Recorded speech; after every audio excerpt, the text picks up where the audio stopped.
बहुत सुंदर है। कहते हैं एक साहूकार था, उसके 7 बेटे और 1 बेटी थी। सबका विवाह हो चुका था। कार्तिक महीने के कृष्ण पक्ष की अष्टमी का साहूकार की बहुओं ने और बेटी ने व्रत रखा हुआ था। और पहले मकान कच्चे हुआ करते थे, मिट्टी ला करके मकान को लीपा जाता था, माटी और गाय का गोबर मिला करके अहोई चीती जाती थी, बनाई जाती थी और बहुत सुंदर सुंदर आकृति उसमें बनाई जाती थी।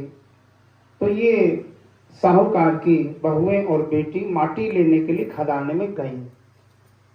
ये जो इनकी ननद है बहुत लाडली है, इनकी आगे आगे रहती है, सारे काम खुद करती है। ये जब खदान में गई तो ये ननद इनकी माटी खोदने लगी और जैसे इसने कोदाली मारी माटी में तो वहां पे एक श्याऊ माता रहती थी, उसके बच्चे थे।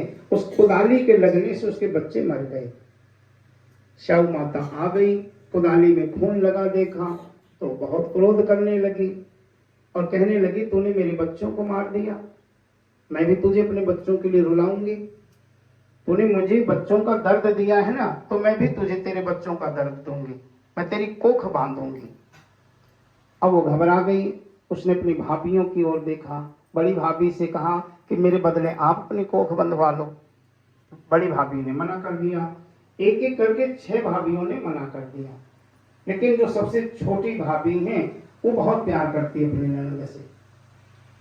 उसने कहा तू चिंता मत कर, मैं बंधवा लेती हूँ अपनी कोख। और श्याऊ माता ने साहूकार की छोटी बहू की कोख को बांध दिया। धीरे धीरे समय बीतता गया, साहूकार की बहू के यहाँ बेटा हुआ और 7 दिन के बाद में वो बेटा खत्म हो गया। और ऐसे एक एक करके 7 बेटे उसके खत्म हुए। अब तो बहुत रोती, जब भी कार्तिक कृष्ण पक्ष की अष्टमी आती उस दिन तो बहुत ज्यादा रोती वो। उसने बड़े बूढ़ों से पूछा, विद्वानों से पूछा मैं क्या करूं मुझे बेटों का सुख मिले। विद्वानों ने कहा कि बेटी पास में जंगल में एक सुरही गाय रहती है, लंगड़ी गाय, और वो श्याऊ माता की सहेली है, दोनों बहनों की तरह रहती हैं ये। यदि उस लंगड़ी गाय ने चाह लिया तो वो तेरी कोख खुलवा सकती है, उसको खुश कर।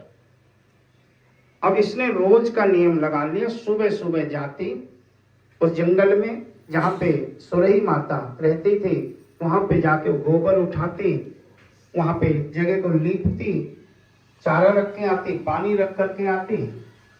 गौ माता सोचने लगी कौन है जो सुबह सुबह आकर के इतना सब करके जाता है, सफाई भी करके जाता है, मेरे लिए पानी रख जाता है, मेरे लिए चारा रख जाता है, बिना मतलब के बिना स्वार्थ के, तो कोई राम नाम भी नहीं करता और कोई मेरी इतनी सेवा कर रहा है, मैं देखूंगी कौन आता है।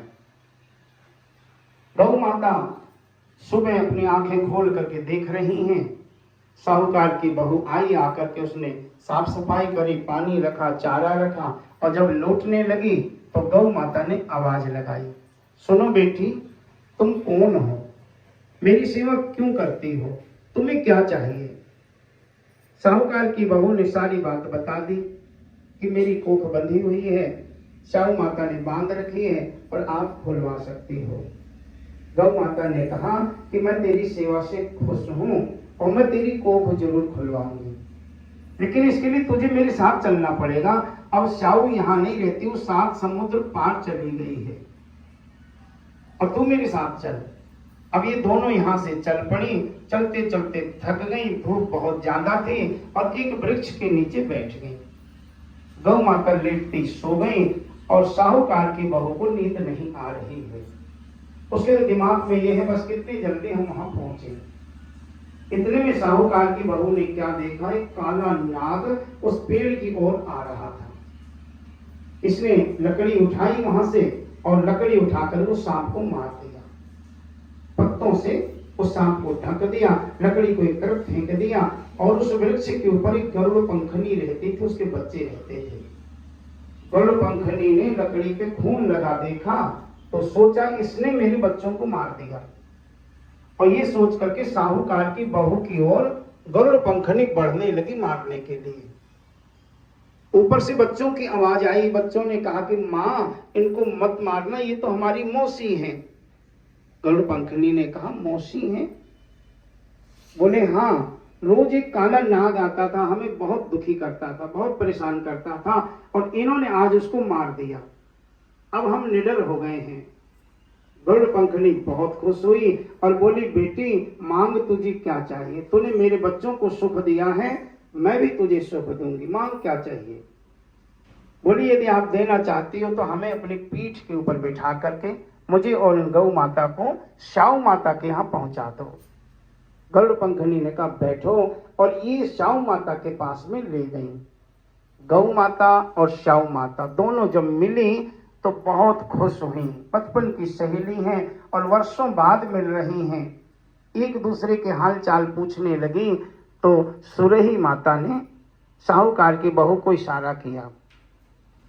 इसने सलाई लेकर के शाऊ माता के पास में बैठ करके और उनके बालों से जुआं निकालनी शुरू कर दी। दोनों बातें कर रही हैं, वो बालों से जुएं निकाल रही हैं और शाऊ माता को बड़ा अच्छा लग रहा है। और शाऊ माता आशीर्वाद दिए जा रही, बातें भी कर रही हैं और आशीर्वाद दे रही हैं। अरे बेटी मैं आशीर्वाद देती हूँ, तेरे 7 बेटे हों, 7 बहुएं हों, तेरे घर में खूब खुशियाँ हों, आनंद ही आनंद हो। इतने में वो साहूकार की बहू रोने लगी, उसके आंसू गिरने लगे। शाहू माता ने पूछा क्या हुआ? मैं तो तेरे को वरदान दे रही हूँ, तू रो रही है। बोली कि 7 बेटे होंगे कहाँ से, मेरी कोख तो आपके यहाँ बंधी हुई है। शाहू माता ने कहा कि मैं तेरी कोख खोलती नहीं, लेकिन मैं तेरी सेवा से खुश हूँ और वचन दे चुकी हूँ, तेरे 7 बेटे भी होंगे, 7 बहुएं भी होंगी। तो घर जाकर के अहोई का व्रत रखना और अहोई का उज्जवल करना, तेरे यहाँ खुशियां ही खुशियां होंगी। जहाँ तेरे घर 7 बेटे और 7 बहुएं बैठी मिलेंगी। अब ये घर आई, आकर के देखा इसने तो 7 बेटे जो उसके मरे थे एक करके, वो सब जवान हैं और सबका विवाह हो चुका है। बहुएं और बेटे घर में बैठे हैं। उज्जवल की तैयारियां शुरू हो गई, कढ़ाई चढ़ गई। अहोई का दिन दूसरे दिन था।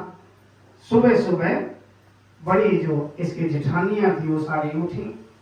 बड़ी वाली जेठानी ने सबको जगाया, कहा जल्दी जल्दी बना लो, खा लो, नहीं तो वो उठ जाएगी या भागी और उठती रोना शुरू कर देगी, सारा त्योहार बेकार कर देती, इतना रोती है, जल्दी जल्दी बना लो जिसने जो बनाना है।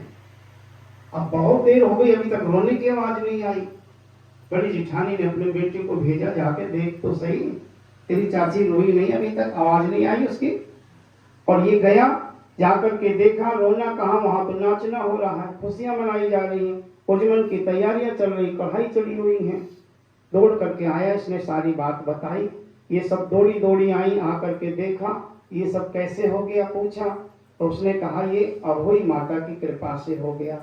शाहू माता ने मेरी कोख खोल दी, मेरे बच्चों का सुख मुझे दे दिया, और जैसे मुझ पे कृपा हुई है ऐसे ही सब माताओं के ऊपर कृपा हो, सभी को बेटों का सुख मिले, सभी के बेटे सुरक्षित हों, सभी के बेटों की मनोकामनाएं पूरी हों। बोले अहोई माता की